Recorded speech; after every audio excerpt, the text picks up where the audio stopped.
There's communication going on, but it's not quite like here how I'm talking, and everyone could understand each other, and for some reason this also seemed completely natural. Did we talk? It seemed like it, but then it seemed like we didn't. This communication was just impeccably pure. The communication wasn't talking like we're talking, and I don't like the word telepathy, but there's an absolute purity of communication. God doesn't have to speak in English or any other language. It's this very pure sense of communication. The way we know things there, you don't see with the eyes, you don't hear with the ears, you become others to feel the emotional power of existence. I had connection to the people on the outside all around me, and yet I could feel the oneness as well, and all the layers of everyone and everything that was. It was as if they were me. I knew them as well as I knew myself. Everyone I saw, I knew them absolutely perfectly. I knew everything about them. We are all truly one, and this is not just about humans. In fact, it's not just about life on Earth. It's far bigger than that, because there are many sentient beings in many civilizations throughout all of eternity, throughout this universe. One of the first things that you become aware of is that the other being is totally aware of what you think, so you can't think one thing and say another. She never said a word. She didn't have to. Her thoughts came straight into my awareness. This is another thing that's hard to explain is I didn't hear voices. I didn't hear something telling me, Seth, I didn't hear that. No, it was a download of like instant information. It was like, boom, and I just knew all these things. Like, it's not that someone sat down, like I said, and gave me all the nitty-gritty details. I could just be part of it. I could feel it, and I knew it, and I trusted it because it was, and because I was it, and it was perfect. It's like you just know that you know that you know. It's like having a revelation constantly. He gave me whatever I wanted. He let me tap into what is called pure knowledge. And then I had this huge download of truth, knowledge, comprehension. So I learned many of the laws that govern us here on this earth. Let's start with the basics. Why are we here? Why are we here? To learn to love. Another thing that's very important to understand is that time flow in that gateway realm is very different from time flow here. Everything in this plane, in the physical plane, in the natural plane, is relative to time. But everything in the spiritual plane is relative to eternity. So what had been natural to be aware of time was totally gone. And I was totally aware of eternity. It is shocking. I have no concept of time in this bubble of light. I don't know how long I was there. Time and space are just so strange there. I didn't even know when I came back. What do I say happened first, second, third? So I'm just packing it in there. But it felt as though time and space was very different in that realm. Time didn't exist in the way it does here. Here we perceive in linear time. It's not like that there. It's like all of time is existing all at once. I'm telling it in linear time and I have to give it a sequence. But this isn't the exact sequence in which it happened. All right, I'm in heaven, I'm dead. Okay, this is cool. I'm going to go on and be with my family. And that wasn't going to be the case. And I said, hell no, I'm not going back. Once I felt that feeling of peace and I wanted to stay there, I didn't want to come back to whatever I was doing here. It's beautiful, and that's why people don't come back, okay? It's not because they don't love you or that they, don't know how important you are to them. It's because that place is so euphoric and divine that they want you to come to them. I absolutely did not want to come back here into the physical body because it was just so amazing in the other realm. I had never recalled ever feeling so light before and so liberated. The fear was gone. It was all gone. But what was so painful, and I say painful, it sounds weird, but yes, I felt agony. What was so painful was just the idea of division, separation. Almost chastising him for having had to have this separation from him. So then I had my last and only question for him, which was actually begging. I want to go to heaven now.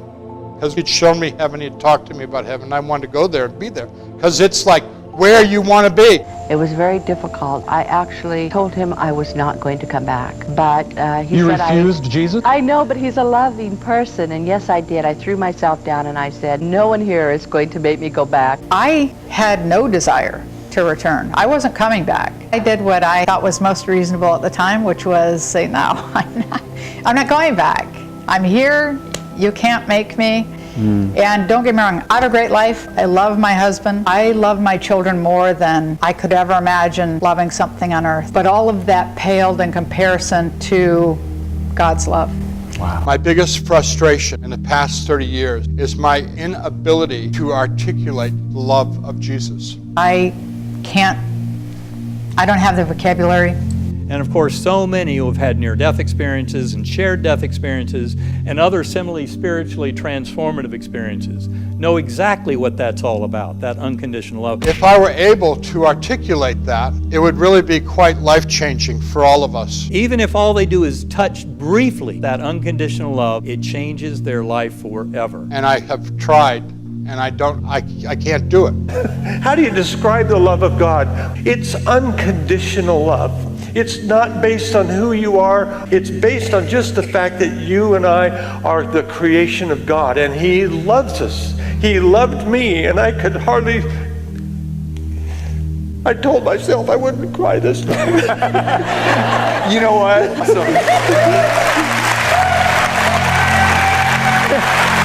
You're gonna make me cry. It comes from so deep within you, doesn't it? It does, because it's the Spirit of God inside the spirit of His children, and I'm just one.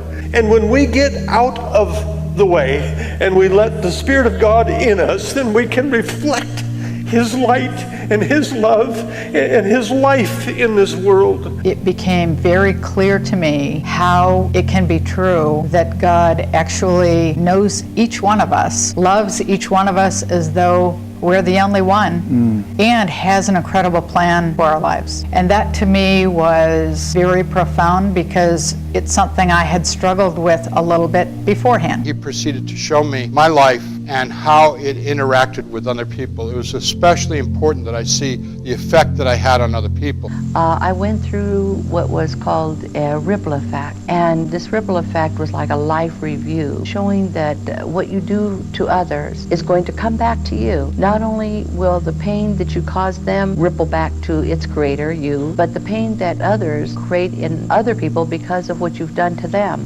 That all comes back. I could see all the lives I had already touched and all the lives that I had yet to touch. The biggest thing I learned is that life is really a gift, and there's a reason why I'm here, and there's a reason why every single one of you are here. I saw my life, I saw everything that had happened, and Anita spoke to this beautifully as well. Everything was in perfect order. All of a sudden, everything was just perfect for me, that I would have the experience I came here to have. These are sharp, clear, crisp, absolute reliving the events more powerfully than when we live through them in the earthly realm. And we have to feel the power of our decisions, the emotional impact on our fellow beings. I began to look at my life, and I would say, oh, that was a mistake. And the most profound thing of it is I realized that I had created it, that I had said, this is what I want to experience. And what I felt was all this magnificent love saying, yes, yes. The only thing that mattered to Jesus was how I treated other people, or to put it simply, how compassionate I was, how loving I was with other people. That's all they were interested in. We're here in Soul School to learn those lessons of that love. That's what it's all about there. Jesus said to me that our purpose for being here on this earth is to learn to love, and that is one of the most important things, that if we love one another, everything else will be okay. He is my best friend. He is your best friend. And I do not want to disappoint him and hurt him like I had. We were put in this world for one reason and one reason only, and that is to love one another. So I think somebody said that in the book that I like so much. I knew that I would have to surrender to his superior intellect, and that I would have to accept the fact that I'd come back here. So I said, I'll go back. And when I did that, without any transition, wham, back into the body with the pain.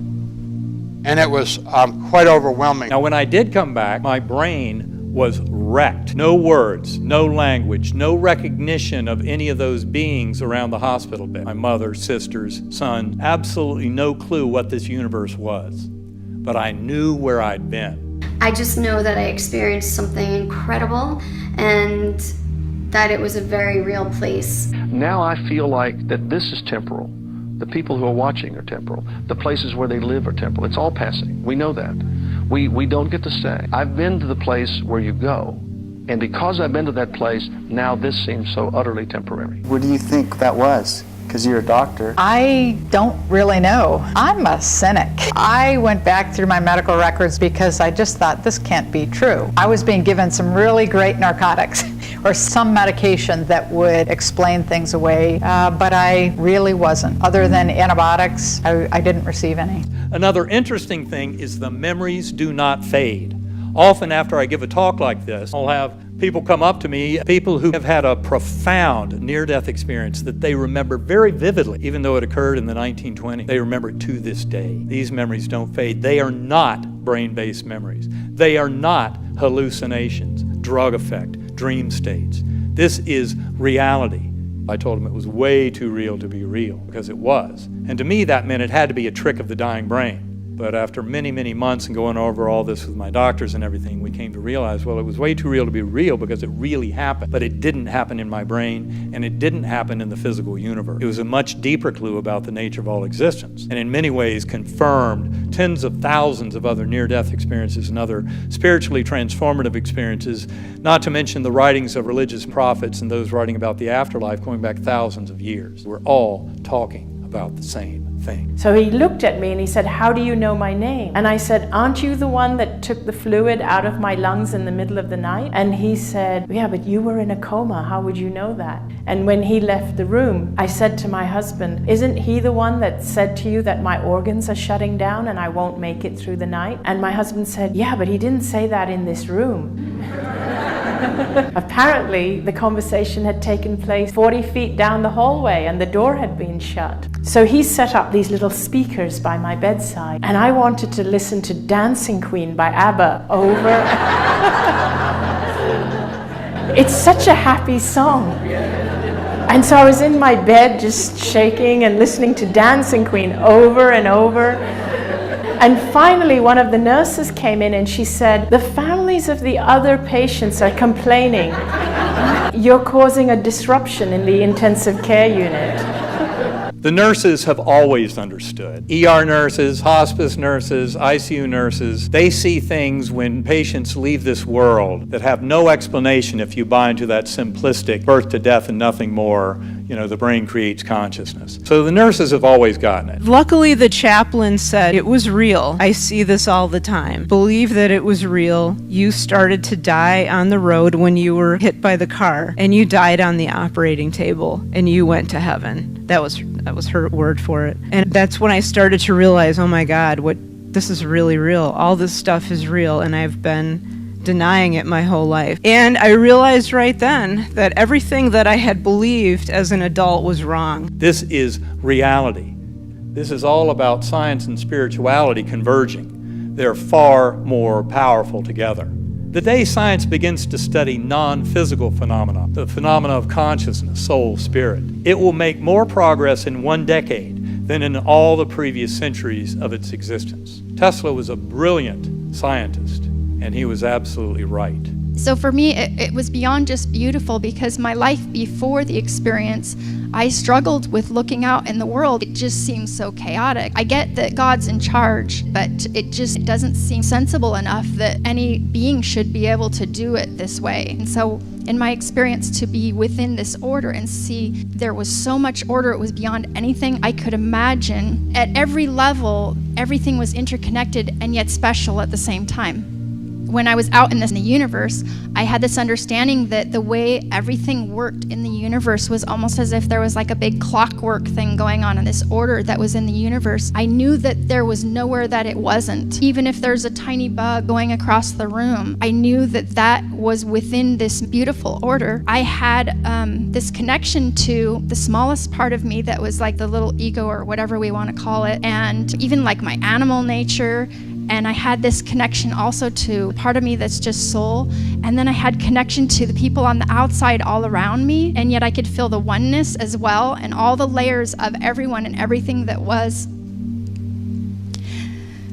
And then I also had a connection beyond that was source. And I say source a lot because it feels almost weird for me to use God since my NDE, because it feels almost like I'm narrowing it, but I understand we need words here. So I was connected to source as well, and it all came together in my life review. And I could feel everyone, and I could feel myself. You are a divine, eternal, spiritual being directly connected to that all-powerful creative deity. The more we study the brain and the deepest aspects of neuroscience and of physics, the more we realize it does not create consciousness. A better way to look at it is the brain is a reducing valve or filter. And that's an old idea, the filter theory. In the late 19th century, the likes of Carl Jung, Frederick Meyer, Sir James Jeans, they were deeply into studying human psyche and the mysteries of consciousness and the filter theory. And they realized that there are many facets of human personality that do not end with bodily death. My father, who was very influential in my life, he knew that the science that he studied so hard didn't hold a candle to the power, wisdom, and love of that God at the core of his beliefs and the nature of this world. No neuroscientist on earth can give you the first sentence to explain how the physical brain might create consciousness. And it's not because we haven't done enough research. I come from a background where it was a lot of, this is what it is, and it's not that, and this is what's true, and this isn't, or this is the one that's the right one, and those don't have it all, and things like that. Now, is it possible that because it was part of your background and your belief system, that it would be expected that, say, in your personal case, you would encounter Jesus, and for another person who had a different kind of religious experience, they might encounter the way God would be manifest in their religion? What is your response to that? Yes. In fact, I asked about that, and I learned that if you, if you had another belief system, God would not shock you out of your belief system, but that you would ultimately, we all would come to know that God did exist and that Jesus existed as well, that we would all be drawn to that knowledge eventually. So I was like, well, here it is, I want to ask. And I kind of went up, and the question that was there in my mind, well, which one is the true church? It was already in his understanding that it was in my mind. And at the same time that I was feeling this question, I was in his place, seeing myself from his wisdom and knowledge. And the way I saw myself asking was like a little kid who goes up to someone with maybe some more wisdom or knowledge. And it was as if I were saying, so tell me, which kind of cheese is the moon made of? Is it Jack, Swiss, or cheddar? And he didn't answer me with words or even with that telepathic communication. He smiled at me. And he kind of lowered his head in a way that I understood he was going to let me wait a while, whatever a while means, until I was ready to figure out what it was I really needed to ask.